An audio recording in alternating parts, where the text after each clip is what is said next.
ఈరోజు లైవ్ స్కానర్లు కూడా లేకుండా చేసిన తర్వాత మళ్ళా మనం వచ్చిన తర్వాత ఆర్థికంగా చాలా ఇబ్బందులు ఉన్నాయి. ఈరోజు జీతాలు ఇవ్వడానికి కూడా చాలా కష్టంగా ఉన్నప్పటికీ ఈరోజు జీతాలు 1వ తారీఖుని ఇచ్చి అన్ని సంక్షేమ కార్యక్రమాలు కూడా అందరికీ అందేటట్టు చేసి రైతుల దగ్గర నుంచి అందరినీ కూడా చూసుకుంటూ ఈరోజు పోలీస్ వ్యవస్థని కూడా బలోపేతం చేయాలని ఫస్ట్ ప్రయారిటీలో పెట్టుకొని వీటన్నిటికీ కూడా పాత బకాయిలన్నింటినీ కూడా ఈరోజు తీర్చుకునే పరిస్థితి కనిపించిందంటే ఎంత దౌర్భాగ్య పరిస్థితుల్లో ఈ రాష్ట్రాన్ని నెట్టేసి వాళ్ళు వెళ్ళిపోయారో ఒకసారి మనం ఆలోచించుకోవాలి అధ్యక్ష. సుమారుగా 12 కోట్ల 38 లక్షల రూపాయలని ఈరోజు ఆటోమేటిక్ ఫింగర్ ప్రింట్ ఐడెంటిఫికేషన్ సిస్టమ్కి, పామ్ ప్రింట్ లైవ్ స్కానర్స్కి కూడా కొనుగోలు చేసి ఈరోజు మళ్ళీ వాటన్నింటినీ కూడా లైవ్లో పెట్టడం జరిగింది అధ్యక్ష. ఇంకో విషయం అధ్యక్ష, మహిళల భద్రత. చాలా మంది వాళ్ళు అక్కడ కూర్చొని ఎక్కడో బయట కూర్చొని మహిళల భద్రత గురించి ఇలా చేసేసారు అలా చేశారు మాట్లాడుతుంటారు అధ్యక్ష. లాస్ట్ 5 సంవత్సరాల్లో నేను మహిళా అధ్యక్షురాలుగా ఉండే అధ్యక్ష ఒక బుక్లెట్ని తీసుకొని మహిళా కమిషన్ దగ్గరికి వెళ్తే ఆ రోజు కూడా నా మీద కేసు పెట్టారు, వేరే విషయం అధ్యక్ష. 23 కేసులు ఉన్నాయి అధ్యక్ష. 23 కేసులు ఇక్కడ మనం మామూలుగా మాట్లాడుకుంటే 23, 24, 25 అంటారు తప్పించి అంతకు మించి తక్కువ ఉండవు అధ్యక్ష. ఆ కేసుల వివరాలు పక్కన పెట్టుకుంటే ఆ రోజు నేను తీసుకెళ్లి ఒక బుక్ విత్ డీటెయిల్స్ ఇచ్చాను అధ్యక్ష. ఏ రోజు ఏ అమ్మాయి ఎక్కడ అఘాయిత్యం జరిగింది, కేసు నెంబర్ ఏంటి, లేకపోతే పట్టుకోకపోతే ఆ అమ్మాయి డీటెయిల్స్ ఏంటి అన్నది కూడా ఇస్తాను అధ్యక్ష. ప్రతి 8 నిమిషాలకి అధ్యక్ష, ప్రతి 8 నిమిషాలకి ఒక అఘాయిత్యం జరిగిన సందర్భం అధ్యక్ష. ఆ రోజు కనీసం పోలీసు వ్యవస్థని అఘాయిత్యాలు ఎక్కడైతే జరుగుతున్నాయో మహిళల మీద అఘాయిత్యాలు జరుగుతున్నాయో వాటి మీద దృష్టి పెట్టడం మానేసి తెలుగుదేశం పార్టీ వాళ్ళ లీడర్స్ ఎక్కడ బయటకు వస్తున్నారు, దేని గురించి మాట్లాడుతున్నారు, వాళ్ళ పార్టీ ఆఫీసుల మీద దాడి చేద్దాము లేకపోతే చంద్రబాబు నాయుడు గారి ఇంటి మీద దాడి చేయిద్దాం అన్న కాన్సెప్ట్ తప్పించి మహిళల భద్రత గురించి ఆలోచించిన పాపాన పోలేదు అధ్యక్ష. ఆ మహిళల భద్రత ఈరోజు ధ్యేయంగా పెట్టుకున్నాం అధ్యక్ష. ఏ ఆడపిల్ల వైపైనా ఎవడైనా తప్పుగా చూసినా కూడా అది క్షమించరాని నేరం. దీనికి మా ప్రభుత్వం ఎప్పుడూ కూడా ఒప్పుకోదు. ప్రతి ఒక్క ఆడబిడ్డ రక్షణే మాకు ధ్యేయంగా మేము పనిచేస్తున్నామని ప్రతి సందర్భంలోని కూడా గౌరవ చంద్రబాబు నాయుడు గారు మాట్లాడడం మనందరికీ కూడా తెలుసు అధ్యక్ష. దీని నేపథ్యంలో ఏ రాష్ట్రంలోని కొన్ని రాష్ట్రాల్లో మాత్రమే ఇవి ఇంప్లిమెంట్ జరుగుతున్నాయి అధ్యక్ష. ఈరోజు మన రాష్ట్రంలో కూడా ఒక శక్తి అని ఒక సెపరేట్ వింగ్ని, ఉమెన్ చైల్డ్ సేఫ్టీ వింగ్ని ఈరోజు ఏర్పాటు చేసి దానికి దగ్గర 17 కోట్ల రూపాయలని సెపరేట్గా బడ్జెట్ కూడా కేటాయించినందుకు ప్రత్యేకంగా మహిళా లోకం తరపున గౌరవ చంద్రబాబు నాయుడు గారికి, సీఎం గారికి ధన్యవాదాలు తెలియజేసుకుంటున్నాను అధ్యక్ష. ఒక ఐసీ ర్యాంకర్ ఆఫీసర్ని ఏర్పాటు చేసి దానికి సపరేట్గా ఒక వింగ్ని ఏర్పాటు చేసి ఏదైతే కౌన్సిలింగ్ సెంటర్స్ ఇంతకుముందు ఒక కేసు పెట్టామంటే గుంపులో గోవింద తెలియదు అధ్యక్ష ఆడపిల్లల కేసుల గురించి కూడా, కానీ ఈరోజు అలా కాదు అధ్యక్ష.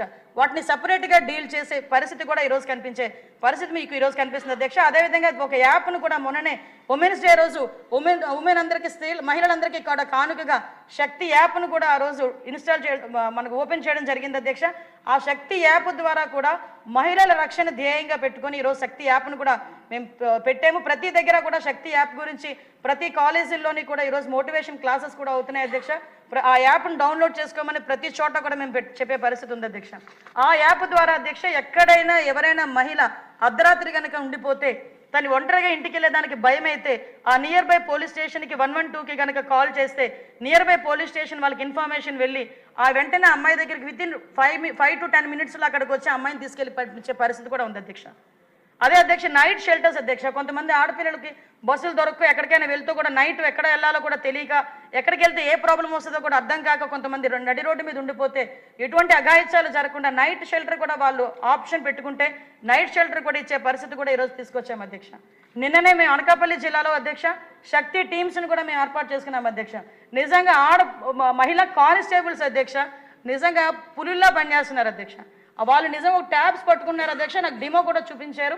ఎక్కడైనా ఒక అమ్మాయి మీద ఏదైనా అఘాయిత్యం జరుగుతున్నట్టు కానీ ఈవ్ టీజింగ్ జరుగుతున్నట్టు కానీ తెలిస్తే వాళ్ళు 112కి ఇంతకు ముందు 112కి ఫోన్ చేస్తే కంట్రోల్ రూమ్కి వచ్చి వాళ్ళ అక్కడ నుంచి వేరే ఫోన్ కాల్ ద్వారా అవతల వాళ్ళకి ఇన్ఫర్మేషన్ వెళ్ళేది అధ్యక్ష. ఇప్పుడు అలా కాదు అధ్యక్ష, డైరెక్ట్గా ఆ నియర్ బై పోలీస్ స్టేషన్కి ఆ నియర్ బై పరిధిలోకి ఉన్న వాళ్ళకి అలర్ట్ వస్తుంది. రూరల్ ఏరియాలో అయితే 15 నిమిషాలు టైం పడుతుంది. అదే టౌన్ ఏరియాలో అయితే 5 నుంచి 10 నిమిషాల్లో ఎక్కడైతే వాళ్ళు 112 కాల్ చేశారో ఆ లొకేషన్కి వెళ్ళి వాళ్ళని రక్షించే బాధ్యత కూడా ఈరోజు శక్తి టీమ్స్ తీసుకుంటున్నాయి అధ్యక్ష. వాళ్ళకి సెపరేట్గా కూడా ఈరోజు ఒక టీమ్స్కి కూడా వెహికల్స్ కూడా ఏర్పాటు చేసి ముందుకు తీసుకెళ్లే పరిస్థితి కూడా ఈరోజు కనిపిస్తుంది అధ్యక్ష. ముఖ్యంగా అధ్యక్ష ఇందాకే సభ్యులు అడిగారు మౌలిక సదుపాయాల గురించి అడిగారు అధ్యక్ష. నిజంగా అధ్యక్ష ఈరోజు పరిస్థితి ఎలా ఉందంటే పోలీస్ స్టేషన్స్ కొత్త జిల్లాలకి ఎస్పీ ఆఫీసులు కూడా లేవు అధ్యక్ష. మీ భీమవరం ఎస్పీ ఆఫీస్ కూడా మరి దారుణమైన పరిస్థితిలో ఉందని ఎస్పీ గారు కూడా చెప్పున్నారు అధ్యక్ష.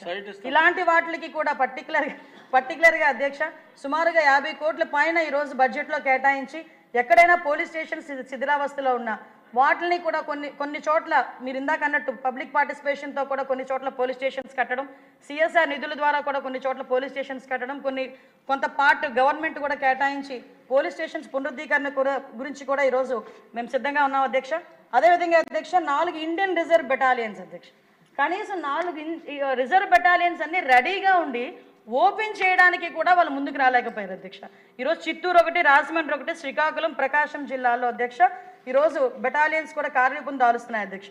ముఖ్యంగా అధ్యక్ష ఇందాకే చెప్పాను అధ్యక్ష, సీసీటీవీస్, డ్రోన్స్ కూడా ప్రతి పోలీస్ స్టేషన్స్కి మినిమం 2 డ్రోన్స్ ఉండే విధంగా ఈరోజు కార్యాచరణ పెట్టుకొని ఎక్కడైనా క్రౌడ్ మేనేజ్మెంట్ చేయాలన్నా, లేకపోతే ఏదైనా గొడవలు జరిగినా, ఎక్కడైనా ఏదైనా పండుగలు జరిగినా అటువంటి సందర్భాల్లో కూడా ఈ డ్రోన్స్ను ఉపయోగించుకొని ఎక్కడా కూడా ఎటువంటి ప్రాబ్లము రాకుండా చూసుకోవడం ఒక పక్క అయితే, ఆఖరికి డ్రోన్స్ను ఉపయోగించి ట్రాఫిక్ కూడా కంట్రోల్ చేసే పరిస్థితులు ఈరోజు కనిపించడం ఈరోజు మనం కూడా ఒక ఎప్రిషియేషన్ చేయాల్సిన అవసరం ఉంది అధ్యక్ష. అదే అధ్యక్ష ఇందాక పెద్దలందరూ కూడా వెహికల్స్ గురించి చాలా మాట్లాడారు. నిజం అధ్యక్ష, అది వాస్తవం. నిజంగా వాళ్ళు అంటున్నారంటే ఒక్కొక్కసారి నాకు ఏదో బాధ అనిపిస్తుంటుంది కానీ ఇది నిజంగా వాస్తవం. ఎందుకనంటే లాస్ట్ 5 సంవత్సరాల్లో ఒక వెహికల్ కూడా కొన్న పాపాన్ని పోలేదు అధ్యక్ష. ఒక వెహికల్ కొన్ని వెహికల్స్ ఎక్కడ కొన్నారన్నారు, వాటికి బిల్స్ కూడా ఇవ్వక ఒక బ్యాంక్ అయితే మన ఆంధ్రప్రదేశ్ గవర్నమెంట్ని బ్లాక్ లిస్ట్లో పెట్టేసిన సందర్భం కూడా అధ్యక్ష. మళ్ళీ మనం వచ్చిన తర్వాత వాటికి కూడా డబ్బులు ఇచ్చుకొని మళ్ళీ